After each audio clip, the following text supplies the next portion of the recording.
Dear student, मैंने पिछले video lecture में आप लोगों को फ्लो ऑफ फ्लूइड्स के बारे में बताया था। ये हाइड्रोलिक्स एंड न्यूमेटिक्स के तीसरा चैप्टर है फोर्थ सेम मैकेनिकल इंजीनियरिंग के छात्रों के लिए। तो पिछले वीडियो लेक्चर में मैंने बताया था what is continuity equation, what is energies of liquids and what is the energy equation of the liquid, और एनर्जी इक्वेशन के उपयोग क्या है। अब उन सबका इस फ्लो का सबसे पहला जो प्रमेय है, जो बेसिक थ्योरम है, जिसके आधार पर फ्लो के और आगे जो भी सिद्धांत हैं, जो भी इक्विपमेंट्स हैं, वो सब इसी के आधार पर वर्क करते हैं। तो ये एक आइडियल प्रमेय है जिसको हम कहते हैं बर्नौलीज थ्योरम, यानी बर्नौली का प्रमेय। तो बर्नौली का प्रमेय क्या है कि यदि किसी आइडियल एवं इनकम्प्रेसिबल द्रव के स्टीडी फ्लो में किसी कंटीन्यूअस धारा के प्रत्येक क्रॉस सेक्शन में द्रव की किसी निश्चित मात्रा के लिए संपूर्ण ऊर्जा या संपूर्ण शीर्ष का मान समान रहता है, जबकि घर्षण या अन्य कारणों से किसी भी प्रकार की ऊर्जा की हानि न हो रही हो। यानी जब कोई द्रव फ्लो कर रहा है और अगर फ्लो स्टीडी और इनकम्प्रेसिबल है, जो कि प्रैक्टिकल पॉसिबल नहीं है, तो ये मानी हुई है, एक इमेजिनरी है कि हम किसी द्रव को मानते हैं, जैसे पानी को माना है इनकम्प्रेसिबल।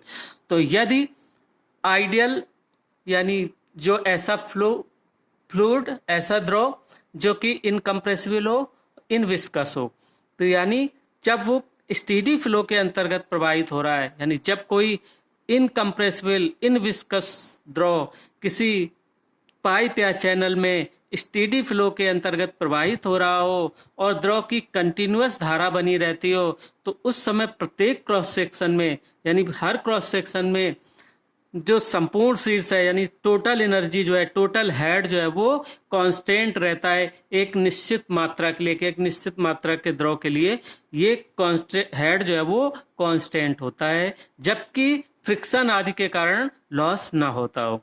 तो देखो, ऊर्जा की हानि ना हो रही, अर्थात सभी क्रॉस सेक्शन पर H बराबर तीनों ऊर्जाओं का योग Z plus P upon small w plus B square upon 2G equal to constant, ये तीनों ऊर्जाओं का योग है। ये मैंने पिछले वीडियो लेक्चर में एनर्जी इक्वेशन के बारे में बताया था, तब ये बताया थी, this is called the energy equation. अब इसे बर्नौली प्रमेय कहते हैं, जहाँ Z और P upon small w B square upon 2 upon 2G क्रमशः डेटम, प्रेशर और वेलोसिटी हेड है। यानी this is the datum head, this is the pressure head and this is the velocity head. अब इसको ऐसे समझते हैं, देखो ये चित्र है, निम्न उदाहरण से समझते हैं कि मानो कोई द्रव है, एक इंक्लाइंड पाइप में फ्लो कर रहा है, ये एक इंक्लाइंड पाइप है, इसमें फ्लो कर रहा है। अगर ये फ्लो कर रहा है और हम कोई एक डेटम लाइन माने, यानी एक आधार तल माने जहां से हम ऊर्जा का मेजरमेंट कर रहे हैं, तो देखो अगर हम पॉइंट 1 पर देखें तो यहाँ पर क्या होगा कि वेलोसिटी अधिक होगी, ठीक है, और Z कम है, लेकिन टोटल ऊर्जा जो होगी वो जो इस क्रॉस सेक्शन में होगी, इसी तरीके से यहाँ पर वेलोसिटी कम होगी, वेलोसिटी हेड कम होगा लेकिन डेटम हेड अधिक है, यहाँ पर वेलोसिटी हेड और कम होगा लेकिन डेटम हेड और ज़्यादा है। तो ओवरऑल जो योग है कि यानी अगर स्टीडी फ्लो के अंतर्गत प्रवाहित है तो इनमें बिंदु 1, 2 एवं 3 पर द्रव की ऊर्जाएं क्रमशः जो है ये हानि, या अगर द्रव की ऊर्जाएं जो है वो जो इसमें शो हो रही हैं, तो ये इनका योग जो है वो समान होता है, जबकि फ्रिक्शन आदि के कारण कोई लॉस ना हो। यानी H equal to Z1 plus P1 upon small w plus V1 square upon 2G equal to Z2 plus P2 upon small w plus V2 square upon 2G equal to Z3 plus P3 upon small w plus V3 square upon 2G equal to constant. यानी सभी cross section पर जो ऊर्जाएं होती हैं वो समान होती हैं। अब इसको हमें प्रूफ करना है, कैसे प्रूफ करेंगे? देखो, हम इसको एक पाइप के 2 क्रॉस सेक्शन लेते हुए प्रूफ करेंगे कि एक क्रॉस सेक्शन से दूसरे क्रॉस सेक्शन में जब फ्लो करके आता है कोई द्रव, तो उसको उस पर हम विचार करते हैं और हमें क्या करते हैं, उस केस में क्या होता है कि कुछ तो ऊर्जा में लॉस होता है और कुछ ऊर्जा में गेन होता है। यानी किसी कारण से ऊर्जा में लॉस होता है और इस प्रक्रिया में, फ्लो की प्रक्रिया में, और किसी कारण से ऊर्जा में गेन भी होता है यानी लाभ भी होता है। तो जो loss in energy equal to gain in energy कर देने से इसको हम प्रूव करते हैं इस आधार पर। तो मोस्टली क्या होता है कि हेड है, ये हेड डिफरेंस है, तो इसके कारण तो स्टैटिक एनर्जी में लॉस होता है, और इस प्रेशर के कारण जो इस डायरेक्शन से प्रेशर लगता है और इस डायरेक्शन से प्रेशर लगता है, अपोज करते हैं एक दूसरे को, तो ये जो वर्क डन होता है उसके कारण भी लॉस होता है। लेकिन वेलोसिटी जो है वो धीरे धीरे बढ़ती जाती है, तो हमें काइनेटिक एनर्जी में गेन होता है यानी लाभ होता है। इसी आधार पर इसको हम प्रूव करते हैं। तो कैसे प्रूव करेंगे कि हमने मान लो एक पाइप माना जिसके कि दो क्रॉस सेक्शन, एक पी क्यू और एक है आर एस। अब फ्लो बाएं से दाएं की ओर हो रहा है, तो इस केस में अगर पी क्यू कॉर्ड पर हम विचार करें तो इस पर द्रव के कारण जो प्रेशर इंटेंसिटी P1 है वो राइट साइड की ओर यानी दाईं ओर की ओर लगेगी, और जबकि अगर हम RS पर विचार करें तो इसके कारण इस डायरेक्शन में जो द्रव है इसके कारण इस पर जो प्रेशर इंटेंसिटी होगी वो राइट टू लेफ्ट कार्य करेगी, क्योंकि प्रेशर इंटेंसिटी ये हाइड्रोस्टैटिक का फंडामेंटल है कि सतह के हमेशा परपेंडिकुलर काम करती है। तो यहाँ पर अगर द्रव होगा तो इस क्रॉस सेक्शन के हम परपेंडिकुलर ही मानेंगे, तो इमेजिन करेंगे। तो इस तरीके से ये अब मान लो किसी टाइम में, अब मान लो ये एक इंक्लाइन पाइप है जिसमें कि ये क्रॉस सेक्शन जो RS है वो मान लो डेटम लाइन से Z2 ऊंचाई पर है और PQ जो है वो Z1 ऊंचाई पर है। अब मान लो किसी समय फ्लो हुआ, मान लो इस क्रॉस सेक्शन का एरिया PQ का A1 है और RS का मान लो क्रॉस सेक्शनल एरिया A2 है।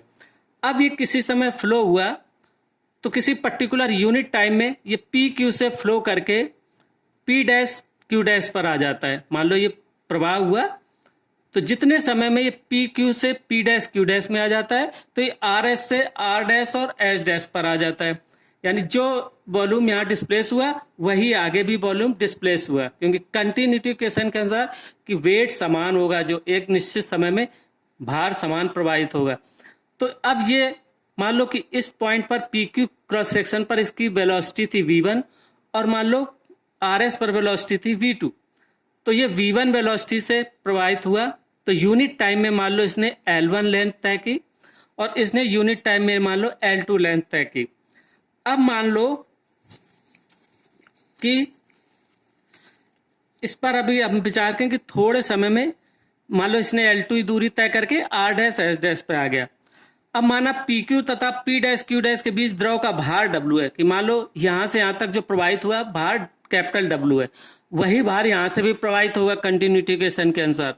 तो क्या होगा कि मान लो कि इसमें जो द्रव प्रवाहित हो रहा है उसका आपेक्षिक भार स्मॉल w है, स्मॉल w आपेक्षिक भार है, तो भार कितना हो जाएगा, प्रवाहित भार इंटू PQ से P', Q' के बीच आयतन, तो small w into A1 L1, क्योंकि यूनिट टाइम में अगर V1 मीटर पर सेकेंड इसकी वेलोसिटी है तो कितनी लेंथ तय करेगा, तो L1 लेंथ तय कर रहा है, तो वॉल्यूम कितना हुआ A1 इंटू L1, तो आप भार कितना होता है आपेक्षिक भार इंटू वॉल्यूम, तो स्मॉल w A1 L1 जो बराबर हम स्मॉल w को रो जी A1 L1 भी कहते हैं, यानी रो इज द डेंसिटी और जी इज द ग्रेविटेशनल एक्सेलरेशन।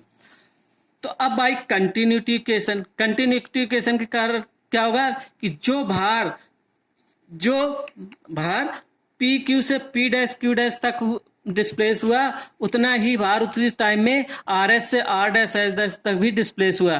तो यहाँ पर जो डिस्प्लेसमेंट है L2 और एरिया है A2 और अपेक्षिक भार एक ही है क्योंकि वही द्रव प्रवाहित हो रहा है। तो क्या होगा कि इस जो RS और R' के बीच जो भार W होगा रो जी A2 L2 होगा, ये रो जी A1 L1 है, ये रो जी A2 L2 होगा। तो कंटिन्यूटी इक्वेशन के कारण कि भार समान होता है कि एक निश्चित समय में प्रत्येक क्रॉस सेक्शन से गुजरने वाले द्रव का भार समान होता है। तो ये क्या होगा कि capital W equal to rho g A1 L1 rho g A2 L2, तो कैपिटल W अपान रो जी बराबर A1 L1 बराबर A2 L2, ये एक इक्वेशन मिल गया। अब देखो दाब तीव्रता यहाँ पर P1 के कारण द्रव को कि दाईं ओर डिस्प्लेस करने के लिए आवश्यक फोर्स कितना लगा, भाई यहां से द्रव यहां तक डिस्प्लेस हुआ इस प्रेशर के कारण, तो फोर्स कितना लगेगा, यानी pressure force, this is the pressure, यानी जिसको कहते हैं इंटेंसिटी ऑफ प्रेशर, ये पिछले लेक्चर में कई बार एक्सप्लेन किया। This pressure into this area is the force, और L1 डिस्प्लेसमेंट हुआ तो क्या होगा कि डिस्प्लेस करने के लिए पी क्यू से पी डैश क्यू डैश तक डिस्प्लेस करने के लिए इस प्रेशर इंटेंसिटी के कारण इसका फोर्स होगा pressure source P1 into A1, और L2 दूरी हटाने में किया गया कार्य यानी वर्क डन कितना होगा P1 A1 L1। सिमिलरली अब क्योंकि दाब तीव्रता P2 जो है, जो ये P2 है ये बाईं ओर काम कर रही है, तो ये क्या करेगी, ये क्या कर बाईं ओर है और इसके P1 के विपरीत है, इसलिए यह बल द्रव के दाईं ओर विस्थापन का विरोध करेगा, यानी ये जो विस्थापन इस ओर हो रहा है इसका ये अपोज करेगा। तो इसके कारण क्या होगा कि विरोधी बल उत्पन्न होगा। विरोधी बल P2 कितना होगा, यानी P2 स्पेसिफिक का प्रेशर इंटेंसिटी है और एरिया A2 है, तो P2 इंटू A2, ठीक है, और L2 लेंथ है, तो इसके कारण अपोजिट डायरेक्शन में किया गया वर्क डन कितना होगा, विरोधी बल P2 द्वारा RS पर किया गया कार्य कितना होगा, माइनस P2 A2 L2। ये माइनस होगा क्योंकि ये वर्क है दाईं ओर को और ये वर्क है इसको अपोज करने का, जो विरोधी बल के कारण जो किया गया कार्य होगा ये। तो नेट वर्क डन कितना हो जाएगा, नेट वर्क डन जो होगा, net work done P1 A1 L1 minus P2 A2 L2 जो बराबर A1 L1 P1 minus P2, क्योंकि कंटिन्यूटी इक्वेशन से A1 L1 बराबर, ये पहले इक्वेशन से क्या निकाला था कि A1 L1 बराबर A2 L2 बराबर W/ρg।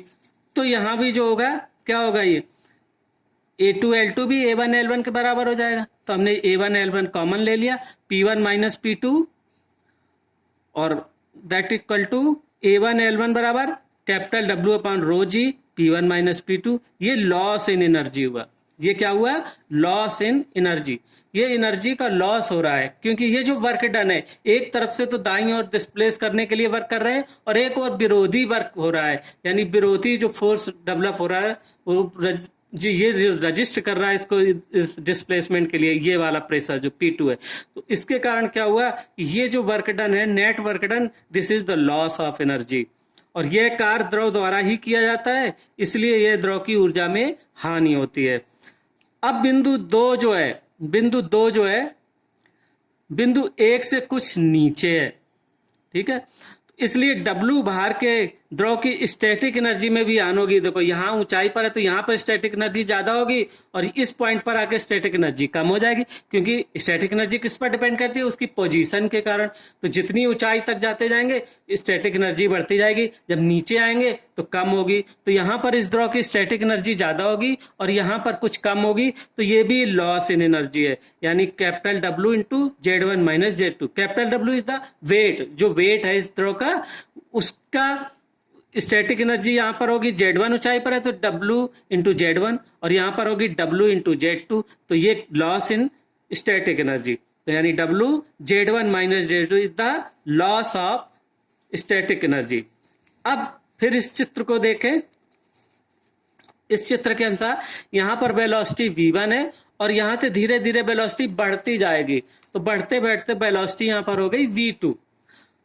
तो पॉइंट 1 पर जो होगी V2 गति V1 से अधिक होगी, ये वेग जो है V2 जो है वो V1 से अधिक होगा, क्योंकि यहाँ पर क्रॉस सेक्शनल एरिया भी कम है और ये नीचे की ओर यहाँ पर प्रवाहित हो रहा है। तो जब क्रॉस सेक्शनल एरिया कम होगा तो Q बराबर A1 V1 बराबर A2 B2 के अनुसार अगर A2 कम है तो V2 ज्यादा होगा फॉर कांस्टेंट, क्योंकि विसर्जन तो समान हो रहा है, भार समान प्रवाहित हो रहा है।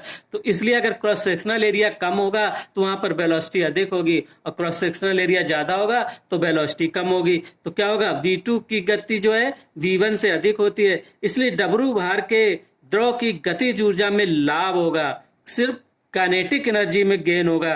तो ये होगा क्या, W V2 square upon 2G minus W upon G V1 square upon 2G। तो ये जो होगा ये गेन इन एनर्जी है, ठीक है, कि वहां से इतने एनर्जी में गेन हुआ कि उस यहाँ पर काइनेटिक एनर्जी इतनी थी और यहाँ पर बढ़ के इतनी हो गई। तो कितनी हो गई कि W V2 square upon 2G minus V1 square upon 2G, ये गेन इन एनर्जी है।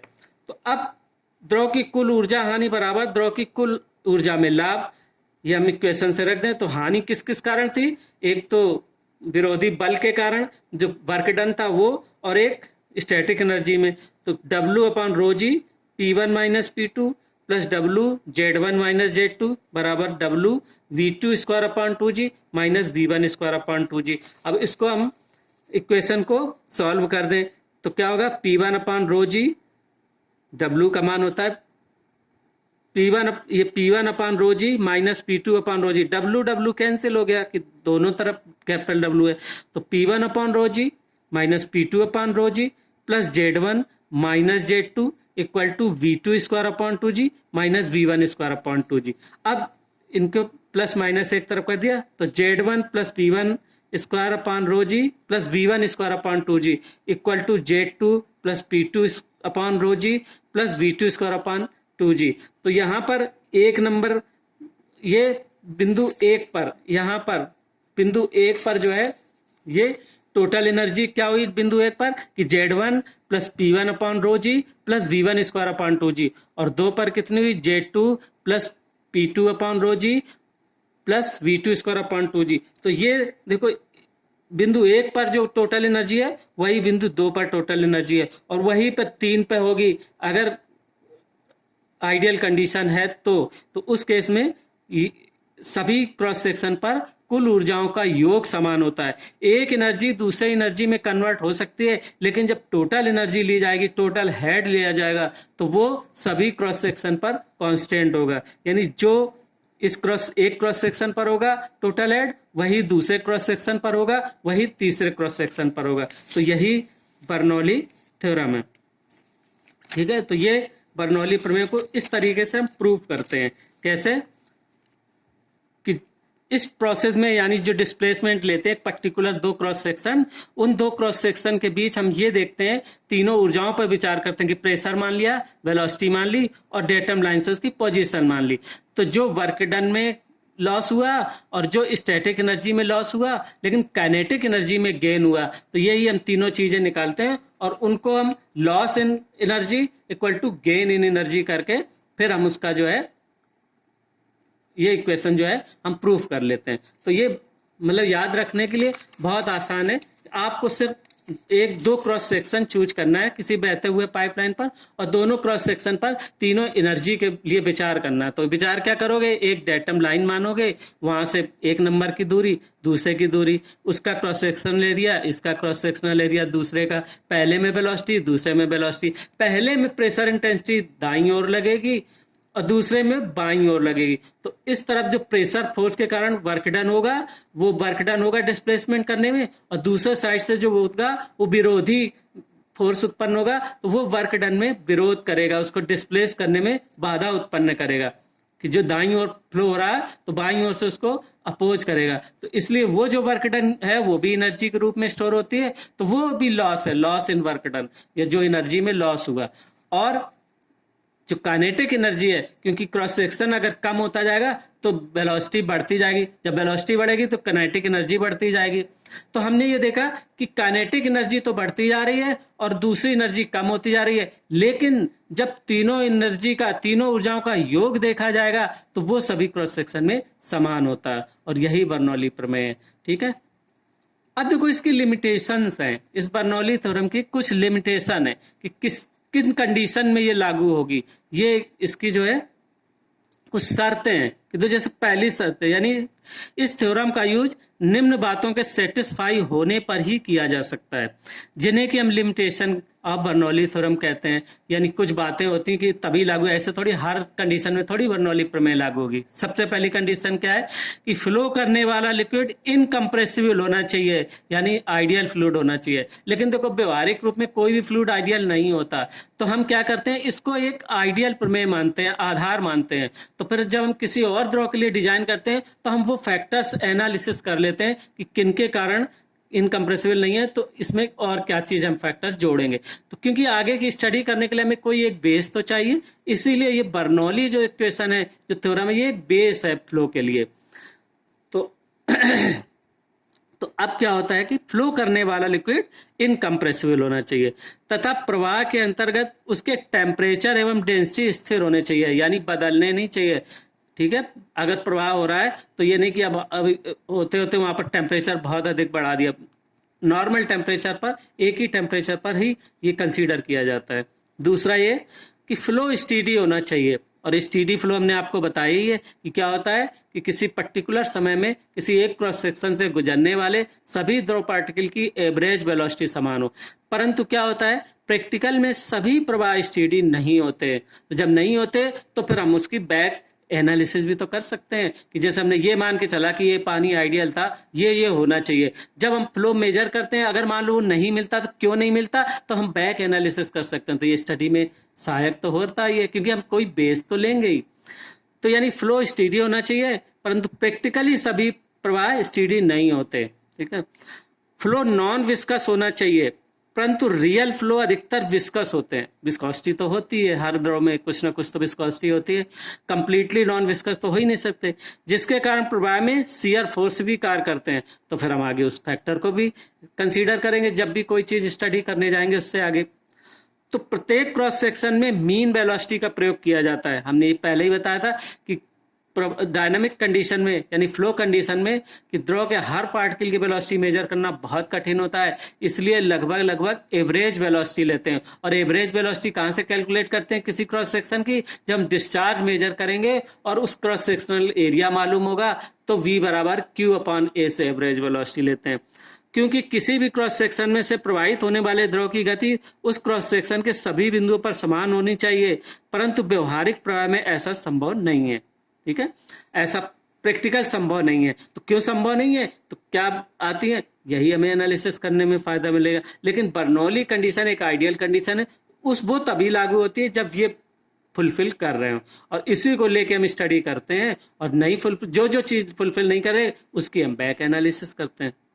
बर्नौली इक्वेशन में द्रव पर केवल ग्रेविटी के कारण ही एक्सटर्नल फोर्स एक्ट करता माना गया है, कि अभी हमने देखा था जो इंक्लाइंड पाइप था तो ग्रेविटी के कारण फ्लो कर रहा है। ठीक है, तो यदि ग्रेविटी के अतिरिक्त और कोई बल भी द्रव पर कार्य करे, कि जैसे कहीं पर हम पाइपलाइन में प्रवाह कराते हैं और उसमें पंप लगा दें बीच में, वो एक्सटर्नल फोर्स दे दें, तो फिर क्या होगा, कोई भी द्रव कार्य करता है तो इसके लिए भी उचित पद समीकरण में सम्मिलित किया है। तो हम फिर उस समीकरण में सम्मिलित कर देते हैं कि ये एनर्जी प्लस ये एनर्जी प्लस ये एनर्जी प्लस ये और एनर्जी थी बराबर उसके होना चाहिए। ठीक, टर्बुलेंट फ्लो होने पर ऊर्जा हानि का पद भी ऐड किया जाता है, कि अगर फ्लो, अभी तो हमने ये माना कि लेमिनर फ्लो चल रहा है, ये एक लेयर दूसरे लेयर पर फिसल रही है, तो उसके कारण जो हमने ये प्रमेय लागू की। लेकिन अगर इसमें टर्बुलेंट फ्लो हो जाता है, यानी वेलोसिटी इतनी अधिक हो जाती है कि प्रवाह जो अंदर का होता है वो टर्बुलेंट हो जाए पाइप का, तो फिर हमें जो भी एक एनर्जी का पद है उसको भी हम ऐड करते हैं। तो this is all over the Bernoulli equation, और this is the basic theorem of fluid flow, और इस फ्लूइड फ्लो की ये बेसिक थ्योरम है। और इसके प्रयोग क्या है, इसके प्रयोग आगे किसी भी प्रवाह में, चाहे पाइप फ्लो चाहे चैनल फ्लो में जो भी स्टडी करेंगे वो इसी प्रमेय को बेस लेते हुए करेंगे। यानी जितने भी आगे की जितनी भी कैलकुलेशंस हैं ये कंटिन्यूटी इक्वेशन और बर्नौली इक्वेशन इन दोनों पर ही बेस्ड होती हैं। और जितने भी डिस्चार्ज मेजरिंग इक्विपमेंट और प्रेशर मेजरिंग इक्विपमेंट और जो भी आपके जितने भी जो भी मैक्सिमम जितने जो भी हैं फ्लो जो भी ओपन चैनल में प्रवाह, द्रव की फ्री जेट आदि से संबंधित प्रश्नों को हल किया जाता है। इस प्रमेय का maximum use discharge measuring equipments को बनाने में किया जाता है, such as venturimeter, pitot tube, orifice plate meter, flow nozzle आदि।